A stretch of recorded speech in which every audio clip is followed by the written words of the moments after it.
अरे ये राम विरोधी, इनको राम मंदिर नहीं चाहिए था, इनको सोमनाथ कहां से चाहिए होगा? किससे आप पूछ रहे हैं? अजय आलोक ने मेरे लिए कहा राम विरोधी है ही। इसमें कार सेवकों पे गोली चलवा दी, उनकी हत्या कर दी। राम बोलना दोगे तो राम समर्थक बोलूं आपको? नहीं बोलना दोगे तो चुप रहेंगे। मत बोलिए, बहुत अच्छा है। आप बोलते तो जहर ही निकलता है, काहे के लिए बोलिएगा? बोलना नहीं दोगे? मत बोलिए। रुक। ये बीजेपी का असली चरित्र है। बिल्कुल चरित्र है। जब ये एक चैनल पे इतनी गुंडागर्दी कर सकते हैं तो ये सरकार में बैठ कर क्या क्या कर रहे होंगे सोचा जा सकता है। और मुझे इस बात पर घोर आपत्ति, इन्होंने कहा राम विरोधी, मेरी आस्था से खेलने का इन्हें कोई अधिकार नहीं है। सच्चे राम भक्त हम हैं। आपने तो ट्वीट किया हुआ कि ये राम के व्यापारी हैं, हिंदू धर्म में राम के व्यापारी हैं। हिंदू धर्म के बारे में उल्टा पुल्टा लिखा। इनका जय श्री राम केवल इतना है, हिंदू धर्म ऊंच नीच का है। इनका जय श्री राम, इन्होंने हिंदू धर्म के खिलाफ लिखा है। इनका जय श्री राम से केवल इतना नाता है जितना चंबल के डाकुओं को जय भवानी से होता है। जब वो लूट करने के लिए चलते हैं तो जय भवानी बोलते हैं, ये भी जब लूट करते हैं तो जय श्री राम बोलते हैं। ये जय श्री राम बोल के लोगों को मारते हैं, उन्हें सताते हैं, उनके हक मारते हैं, हमारी नौकरी छीनते हैं, हमारी शिक्षा छीनते हैं, हमारा सम्मान छीनते हैं। ये राम के नाम पे लूट करने वाले लोग हैं। क्यों हिला डाला ना? पिक्चर चालू करो बे। चलो भाई देखो अब मैं क्या करता हूँ। एक सेकंड, मैं राजकुमार भाटी की बात। आपके नेता ने बोला कि एसआईआर को गहनों से उन्होंने जोड़ दिया। क्यों? मतलब गहने जा रहे हैं किसी के, कल को आप बोलेंगे चश्मा और घड़ियां भी चली जाएंगी एसआईआर में अगर आपका नाम आ गया तो। ये क्यों? मैं तुम्हें अभी समझाता हूँ। मतलब आप चाहते हैं कि अखिलेश यादव ये बोलते कि जो हुआ ठीक हुआ, जिसके कट गए, किसी का कुछ नहीं बिगड़ेगा, कोई नुकसान नहीं होगा, आराम से अपने घर में बैठे रहो। ये बोलते हैं अखिलेश यादव। कैसे जाएंगे? क्योंकि भारतीय जनता पार्टी शोर मचा के कह रही है कि घुसपैठी हैं जिनकी वोट कट रही हैं, इनकी नागरिकता खत्म की जाएगी, इनके लिए डिटेंशन सेंटर बनाए जाएंगे, इन्हें सीमा के पार फेंका जाएगा। ये भारतीय जनता पार्टी के 10 नेता 10 बार बोल चुके हैं। वो तो घुसपैठियों के लिए है। तो हम जिनकी वोट कट रही है वही तो घुसपैठी हैं। यद्यपि मेरा मानना यह है, मैं आपके शो में भी कह चुका हूं, चुनाव आयोग को नागरिकता तय करने का कोई अधिकार नहीं है। बिल्कुल नहीं है। चुनाव आयोग घुसपैठियत तय नहीं कर सकता। बिल्कुल नहीं कर लेकिन सकता। बीजेपी के लोग तो बोल रहे हैं, और कोई छोटा मोटा आदमी नहीं बोल रहा। देश के प्रधानमंत्री नरेंद्र मोदी जी और गृह मंत्री अमित शाह बोल रहे हैं कि हम घुसपैठियों को ढूंढ रहे हैं। तो इसलिए हमें डर है कि जिनकी वोट नहीं होंगी या उनकी नागरिकता खत्म करेंगे, और जब नागरिकता नहीं रहेगी तो उनके घर छिनेंगे, और जब उनके घर छिनेंगे तो उनकी प्रॉपर्टी छिनेगी। ये तो धोती खोल रहा है।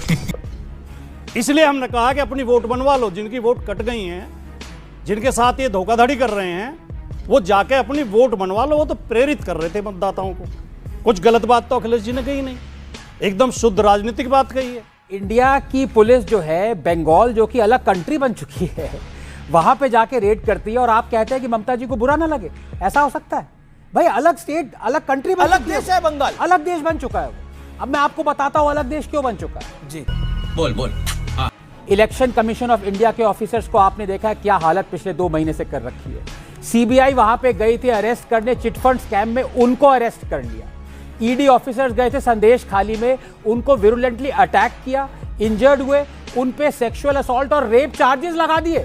हाईकोर्ट जाना पड़ा उन्हें। हाईकोर्ट ने फटकारा कि तुम ये क्या कर रहे हो, उनको इन्वेस्टिगेट करने दो। जी। सारी इन्वेस्टिगेटिव एजेंसीज एक के बाद एक, जब ममता खुद अलाउ नहीं कर रही तो ये मानना ही पड़ेगा कि उन्होंने अपना अलग से देश बना लिया है। आपकी औकात बता रहा हूँ सर, बुरा नहीं मानना सर। आनंद रंगनाथन जी ने कहा कि पश्चिम बंगाल अलग देश बन चुका है। अभी मजा आएगा ना भिड़ो।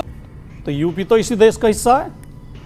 एक एंकर के खिलाफ राजस्थान में मुकदमा हुआ था, राजस्थान की पुलिस आई थी, यहाँ की पुलिस ने राजस्थान की पुलिस को बंधक बना लिया था यूपी की पुलिस ने, और उस एंकर को अरेस्ट नहीं करने दिया था।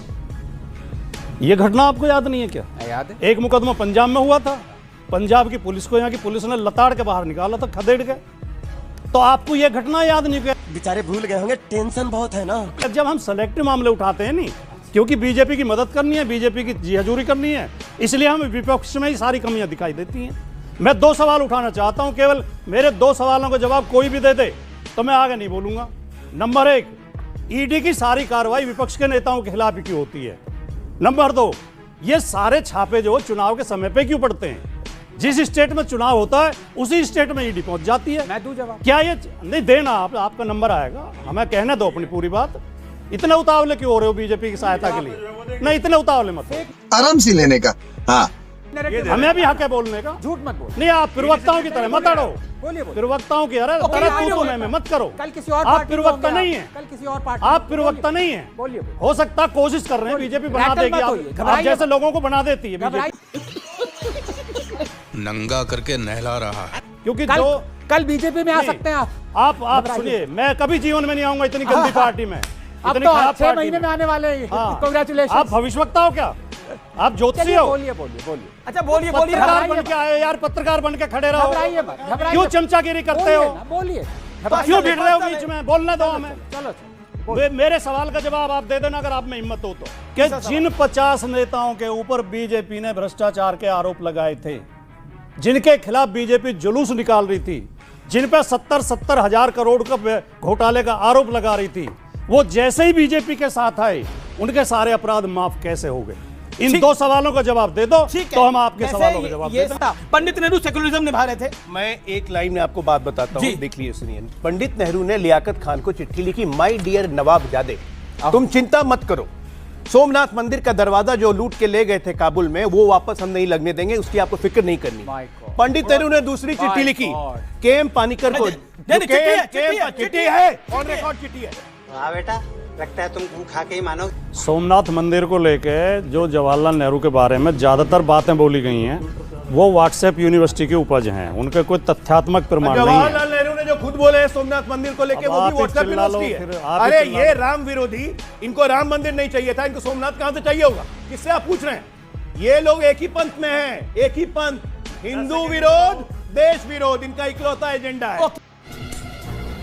चुप कर बे कुत्तों के। अजय आलोक ने मेरे लिए कहा राम विरोधी है ही इसमें। कार सेवकों पे गोली चलवा दी, उनकी हत्या कर दी। तो राम बोलना दोगे क्या राम समर्थक बोलूं आपको? नहीं बोलना दोगे तो चुप रहेंगे। मत बोलिए, बहुत अच्छा है। आप बोलते तो जहर ही निकलता है, काहे के लिए बोलिएगा? बोलना नहीं दोगे? मत बोलिए, बोलना नहीं दोगे। अमित जी ऐसे चलेगी?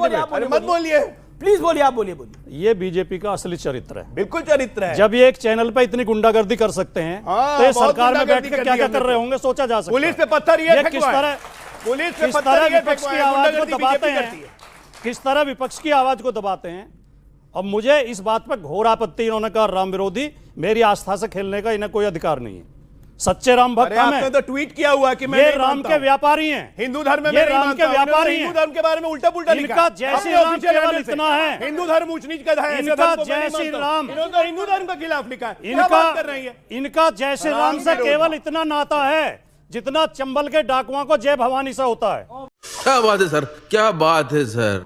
जब वो लूट करने के लिए चलते हैं तो जय भवानी बोलते हैं, ये भी जब लूट करते हैं तो जय श्री राम बोलते हैं।